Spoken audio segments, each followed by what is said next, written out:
Joining us here in the studio to discuss the election results is Ashley Bell, a 2016 Republican delegate. Also, Angela Rye joined us from Washington. She is a CNN political commentator and a former executive director with the Congressional Black Caucus. Thank you, both of you, for joining us. So we do want to start with the Democrats. And Angela Rye, Bernie Sanders won the West Virginia Democratic primary convincingly, but he doesn't have the math behind him to win the party nomination. So all he seems to be achieving here is dividing the Democratic vote and handing victory to Donald Trump. How concerned is the Democratic Party machine about what his race to the convention will actually do to the Clinton campaign?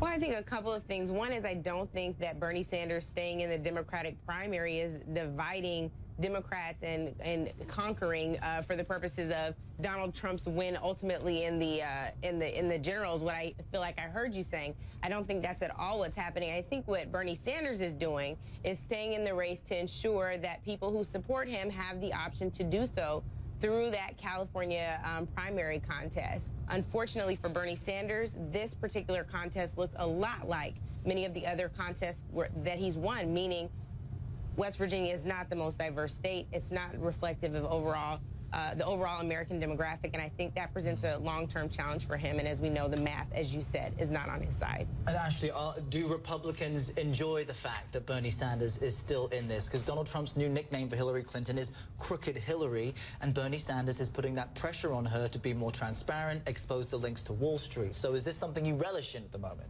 You know, no one would have thought that the Republican Party would be sitting back with a nominee at this point and watching the Democrats still fight it out. Right. I think to Angela's point, I don't think Bernie Sanders is in it just because he wants his voters to show up to the polls and be counted.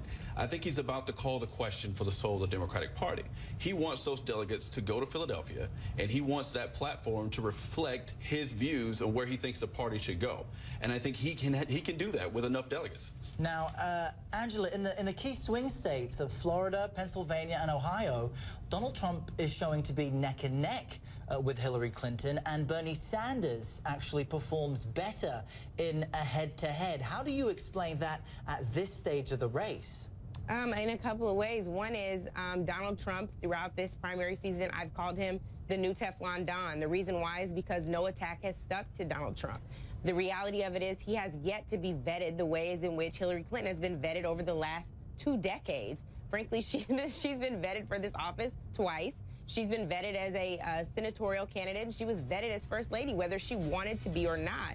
It emerged on Tuesday that the Trump campaign put forward a white nationalist as a delegate in California. The person resigned, had some comments to say about why that happened. But Ashley, to you, what does that say about the racial undertones of Donald Trump's campaign, that he has such support from these types of people? You know, the Trump campaign has done a good job of reflecting what Donald Trump wants it to reflect. He's been 100% in control of that.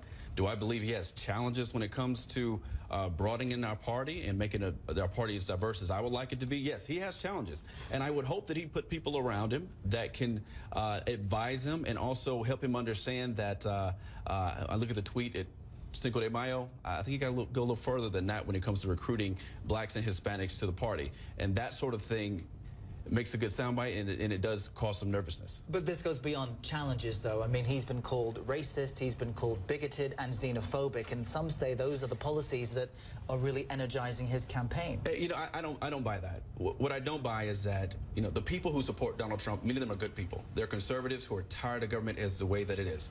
They don't like the Republican Party because they're conservatives, and the party has not done what they said they were going to do. So they rebuke everything that's the establishment. So I think you can kind of try to pigeonhole them there, but that's not it. These are good American people who support a man who they think and they believe can get this party in the right direction. And you just brought up this whole point about Donald Trump. He's been called xenophobic. He's been called racist. He's been called a bigot. He has represented points and has pushed out statements that represent every single one of those buckets. So much so that even the new mayor-elect in London has criticized Donald Trump for some of his remarks. This is the Pope. You know, I mean, this is someone who has clearly been on the record saying one thing. I know he turns around and says something different. He can't publicly condemn David Duke. This is a real problem, and these are the types of things, the types of issues, the kind of rhetoric that is dangerous and treacherous for what this country needs to be pushing forward and toward. And is Donald Trump the type of Republican you really want? I mean, we have divisions with the House Speaker. We have divisions among the establishment. It's what the voters like, but is that the candidate you really want? I'm a conservative. And at the end of the day, I want my nominee to be a conservative, which is why I supported Marco Rubio, why I supported Rand Paul and other candidates. I want Donald Trump to be a conservative. And I don't know what it's going to take for that to happen, but I hope in Cleveland, when we bring our party platform together and he meets with our leaders, that he can convince them and they can work together to say, you know what, this party is about limited government.